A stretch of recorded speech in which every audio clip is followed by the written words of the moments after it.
कि जब भी वीज़ा लग जाता है ना स्टूडेंट का, तो वो होती है माँ की दुआ। एक वीज़ा नहीं ना लगा, तो आप ज़ीरो हैं। सबसे पहले ये है कि उसका एक्सपीरियंस कितना है इस फील्ड में। काउंसलिंग तो हमारे कंट्री में बहुत कम लोग डिमांड करते हैं, फिर तो आपको कोई ऐसा बंदा चाहिए, जो चलता-फिरता हुआ काम कर दे।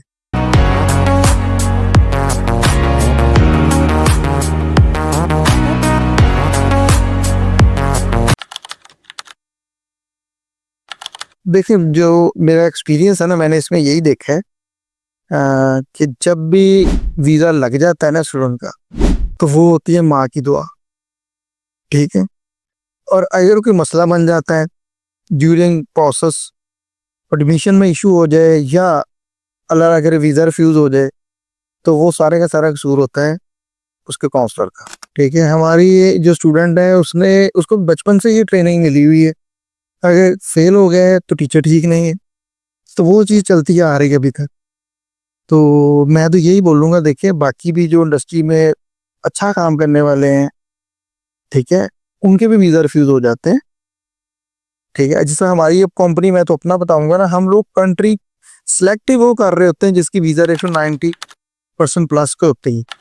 हम और कोई ऑप्शन देते नहीं, और रीज़न सिर्फ यही है कि आप एक फैमिली का 100 वीज़ा स्टैम्प करवा दें, एक वीज़ा नहीं ना लगा तो आप ज़ीरो हैं।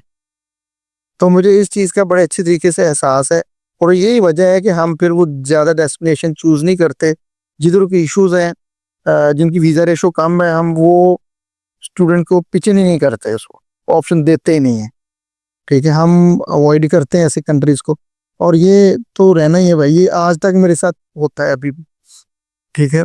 तो मेरा इसमें सजेशन यही है स्टूडेंट को कि बी रियलिस्टिक एंड देखा करें कि इसमें कोई आपका भी इशू है, ठीक है?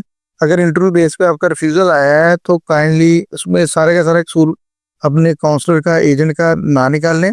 इंसान है, हो जाती है गलती, लेकिन एज़ अ होल अगर हम इन जनरल बात करें, तो स्टूडेंट का अपना ही इशू होता है ज़्यादातर रिफ्यूज़ल के अंदर। तो बस, लेकिन ये है कि हम उसको मानते नहीं हैं, और अपना जो सारा कसूर है वो किसी के ऊपर डाल देते हैं।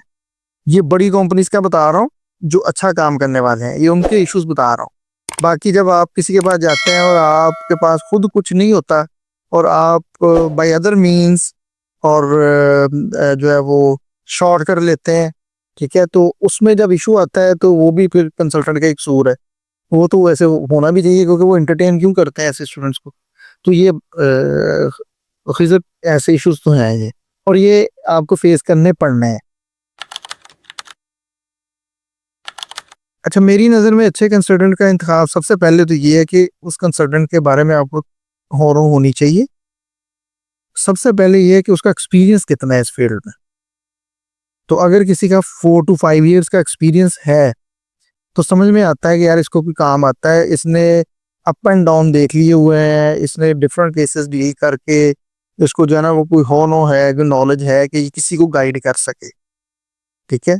काउंसलिंग तो हमारे कंट्री में बहुत कम लोग डिमांड करते हैं, यहाँ पे तो वीज़ा चाहिए होता है, ठीक है ना? तो वो वीज़ा जो है ना, वो चलो, वो भी अगर कुछ स्टैम्प किया हुआ है, तो उसके पास कोई प्रेसिडेंट्स होने चाहिए, कोई उसके पास एग्जांपल्स होनी चाहिए ऐसी। तो कम से कम जो एक्सपीरियंस कंसल्टेंट है उसका इंतखाब करना चाहिए। सेकेंडली, ये देखना चाहिए कि उसका जो है वो नेटवर्क कैसा है, कितना बड़ा कंसल्टेंट है, कोई उसके कोई ब्रांचेस वगैरह हैं, उसकी अपीयरेंस क्या है, उसकी कोलैबोरेशंस क्या हैं, जिन यूनिवर्सिटीज़ के साथ डीलिंग हो रही है, वो डायरेक्ट यूनिवर्सिटीज़ पैनल पे हैं, उनको डील कर रहे हैं।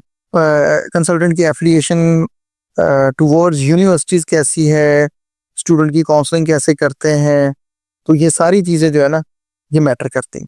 इसमें एक चीज़ ये भी है कि ये देखना चाहिए कि जो कंसल्टेंट है, वो एक्सपीरियंस के साथ-साथ ट्रेन कितना है, ठीक है? जैसा कि हम अपने बारे में अगर बताते हैं, तो हम ये कहते हैं कि we are British Council trained agent. इसके अलावा भी हमारा दूसरी जो कुछ ऑर्गेनाइजेशन है जो ट्रेनिंग प्रोवाइड करती हैं रिगार्डिंग काउंसलिंग, हम उनकी सर्टिफिकेशन भी रखते हैं, और हम ट्राई ये करते हैं कि हमारे जितने फ्रंट एंड के ऊपर जो काउंसलर्स अवेलेबल हैं, वो सारे ट्रेन्ड हों और वो एक्सपीरियंस्ड हों। तो ये भी एक बड़ी इंपॉर्टेंट चीज़ है। कंसल्टेंट की सिलेक्शन के अंदर ये आप लोगों को भी अंदाज़ा होना कि जब आप किसी के पास जाते हैं, तो आपको इन्फॉर्मेशन कैसी मिल रही है। अपनी आँखें खुली रखनी चाहिए, तो आपको पता चल जाता है कि जी ये कंसल्टेंट कैसा है। अगर आपको कोई फेक इन्फॉर्मेशन प्रोवाइड की जा रही है, कोई शॉर्टकट दिए जा रहे हैं, तो वहाँ से भी आप उस कंसल्टेंसी फर्म के बारे में कोई अपनी राय कायम कर सकते हैं। लेकिन जब अगर आप खुद जाके ही डिमांड ऐसी रखते हैं कि हमें ये भी करवा दें, ये भी करवा दें, डिग्री भी बना दें, इंग्लिश लैंग्वेज टेस्ट भी करवा दें और बस हमने कुछ नहीं करना, सारा कुछ आपने करके देना है, तो मेरा ख्याल वहाँ पे अच्छे कंसल्टेंट को ढूँढने की ज़रूरत नहीं होती। फिर तो आपको कोई ऐसा बंदा चाहिए जो चलता-फिरता आपका काम कर दे। तो ये आपकी जो है ना वो सिलेक्शन इसके ऊपर सारा डिपेंड करता है।